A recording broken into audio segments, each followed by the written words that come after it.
Great. Well, thank you, Eloise. So yes, I'm Tim, and in my role at Rightmove, I look at all the data that's flowing around Rightmove. That's the supply side data, that's the hundreds of thousands of properties added to the site, and the demand side of the data, that's the billions of minutes and the millions of email inquiries and so on, telephone inquiries that are sent through Rightmove on a monthly basis. And it's that data which I'm going to pull out and try and give you some insight from today. And really what I'm going to talk about is the market, what we've seen so far this year, and what we might expect to see in the coming year. So certainly from the point of view of the election, which was the big thing at the beginning of the year that we were talking about, we took a look at this and we thought, in previous elections, what had happened?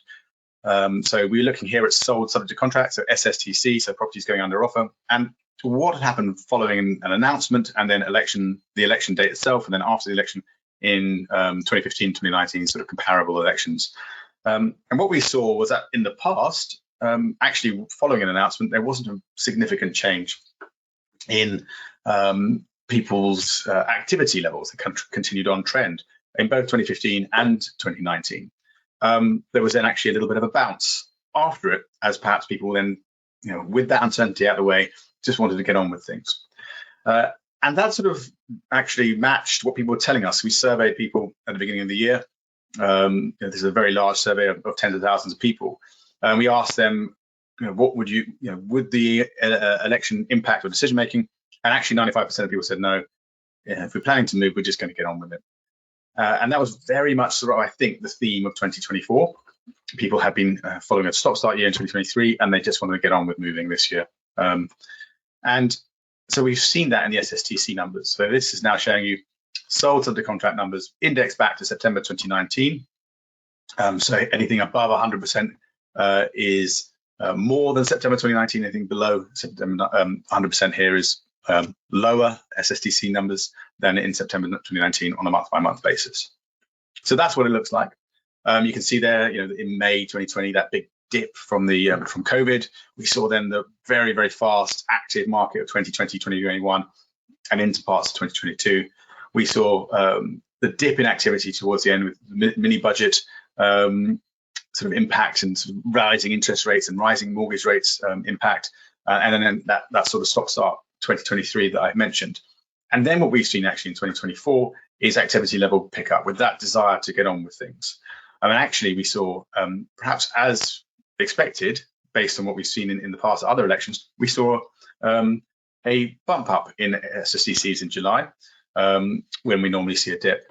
And we're currently running about 20 to 30% above where we were in 2019, where we were last year in terms of SSTCs, and a little above where we were in 2019. So we have seen activity levels pick up, and as I say, running significantly stronger than where they were last year. At the same time, though, we have been seeing stock levels building. So this is the available listings on Rightmove, and you can see that we're up about 12% compared to where we were a year ago. It's the highest level of stock roughly per agent since for about 10 years. So there is more stock on the market. It has been building from those very, very, very fast times of 2021, 2022, when stock was turning quickly, and listings couldn't keep up with the demand, and that's why we saw sort of an impact on price and so on. We have seen stock building, but at the same time, as you've seen just a moment ago, that stock is transacting. So say 20 to 30% more transactions than they were last year in terms of SSTCs. So more stock, and more choice, but more transactions occurring. It's worth bearing in mind with more stock there, that affordability remains a concern. So there's more choice, but affordability is still a concern for people. When we look at averaged 5-year fixed, about 4.85% now. That's down from above 6% back at its highs in July 2023. So it's good news that it's down compared to those highs, but it is significantly higher than it was back in 2019. So affordability still remains a concern for many. There is a constraint there. And actually, we've done some work, and you can see here, looking at the number of listings that sort of, if you are on a 4.5 times the mean salary in a region with a 10% deposit, what might that buy you in terms of the amount of what proportion of stock is available to you if you're on single income or dual. And you can see it does differ quite a lot across the country, and there are some regions where For example, in London, where it's virtually zero with a single salary, you're only looking at the average property price, and about 30% if you're on a dual, and it's different depending on where you are in the country. So affordability remains a concern, and that leads me to my sort of next point when we're talking about price, and we're talking about what people are doing and what vendors are, how they're thinking about the market at the moment. And we've been talking a lot about this throughout the course of the year, that the need to price competitively. The market isn't the same as it was back in 2022, 2023, when it was moving very, very quickly. And we've seen that in a few different ways. One way of looking at that is the proportion of stock that is reduced and the amount of time it's taken to sell. So on the left-hand scale here is the amount, the days taking to sell. On the right-hand side, you can see the proportion of stock on Rightmove that has had a reduction. And so that's what this bar chart shows. So you can see that since the end of 2022, we have seen the proportion of stock that has been reduced getting back towards a more normal level. Properties were coming onto Rightmove in 2021, 2022, and they weren't getting reduced. They were just, they were, in fact, lots of properties, as you will know, were going above our asking prices. But we sort of saw that reset throughout 2023 as we saw affordability constraints kick in, as we saw mortgage rates reach above 6% for a 5-year fixed. We've seen people people coming on, perhaps pricing optimistically rather than competitively, and then having to reduce. And we know that's a concern for vendors, because it means properties take longer to sell. And actually, in fact, it can mean that properties don't sell at all. In the latter part of this year, though, we've headed back towards a more normal level of reduction. So it's about 30% at the moment, which is what we would normally see in a normal market like 2019, for example. And that's, as I say, that's also reflected in the time it's taking to sell. Stock was moving very, very quickly back in 2022. You can see it sort of in somewhere between 30 and 40 days to go from listing to SSTC on average. And it's now in the sort of 60-day range, certainly higher than it was, but a much more normal sort of flow of the market. But I think this demonstrates, with that increased choice, whilst people are wanting to get on with things, transactions are taking place, there is still that need to price competitively. And that all that information, all that's those trends to spill over. And one way of looking at them is asking prices. So we track new seller asking prices through our house price index, which you can go onto our site and see. And this is what it looks like at the moment in terms of year-on-year change. So where are we now compared to where we were a year ago? And you can see that we were in a double-digit growth back in that very fast market of 2022. We saw throughout 2023 the pace of that growth slow as rates were heading upwards. We saw negative growth in asking prices towards the end of last year, and we've seen effectively a sort of sideways move, somewhere between 1-2% price growth year on year, in recent months. So effectively, moving sideways from a pricing perspective. And I think that reflects the fact that transactions are taking place, people are pricing more competitively, but there is more stock out there, and there is more choice. So there is a sort of a need to continue to price competitively in terms of vendors' thought processes at the moment. So I'll come on to expectations for next year in a moment at the end, but I'll quickly move on to the rental market right now. So in the rental market, there is a significant mismatch between supply and demand. I think that's really what's been a key feature of the rental market for a number of years now. This is looking at available listings for rental compared to index January 2019. So again, anything below 100 is lower than 2019. You can see we're significantly lower than 2019. At the same time, demand significantly above 2019. And it's no surprise, therefore, that we've seen 30-40+% increase in rental prices since 2019. So that's really the sort of character. When I ask agents about what they're feeling about the rental market, they say crazy, they say fast, and that continues to be what people are feeding back to me about the market. One of the things, however, despite that, a couple of the trends that are going on, we've been seeing an increasing number of landlords selling up. Now, despite the fact that those prices are moving fast or quickly, despite the fact that there is this mismatch between supply and demand, landlords have concerns around the profitability of letting out property and the concerns around legislation compliance and so on, which are making it significantly more onerous to be a landlord in their minds, and therefore many are reacting by selling up.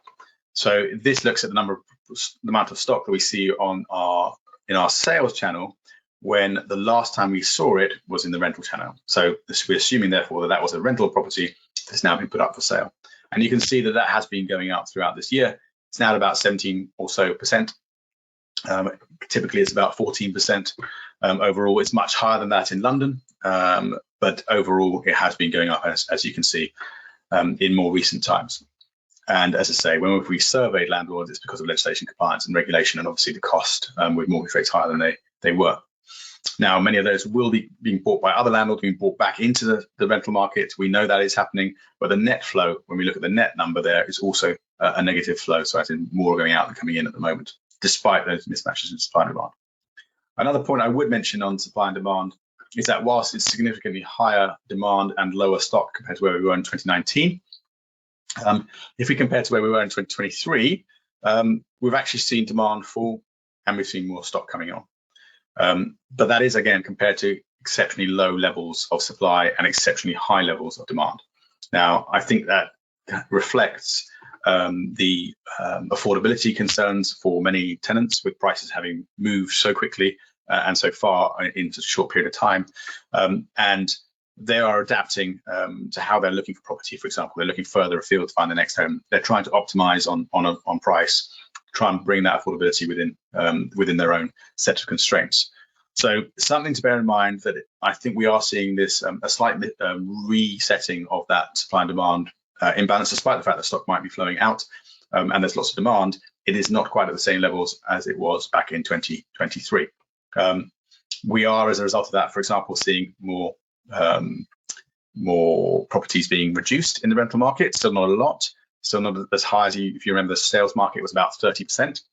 You can see here that in September 2024, it was about 20% of stock in the rental market was getting a reduction. And so that's higher than it was in 2023. So it's something to bear in mind, that things perhaps are redressing a little bit and starting to rebalance. And those prices are going to be moving a little slower because of that rebalancing of supply and demand.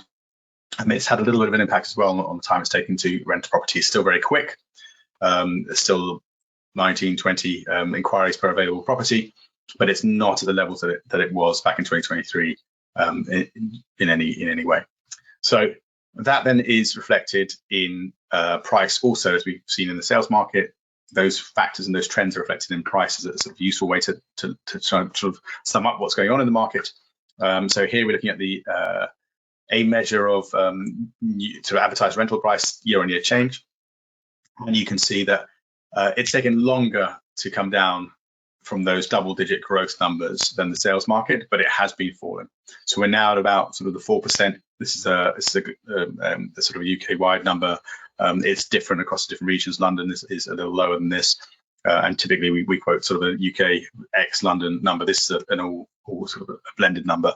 It's about 4%, just under 4%, 3.8 or so in November. So we are seeing that number. It's still growing, but it's certainly growing at a slower pace than it was. Something to bear in mind. Just sum up by saying what our next year's market sort of expectations are. So at the moment, as you can see, I think we've seen a market which has gone from a stop-start market in 2023 into a just get on with it in 2024. And I think there are some positives there around leading into 2025, particularly around affordability. So we've seen a sideways movement for many months throughout 2024.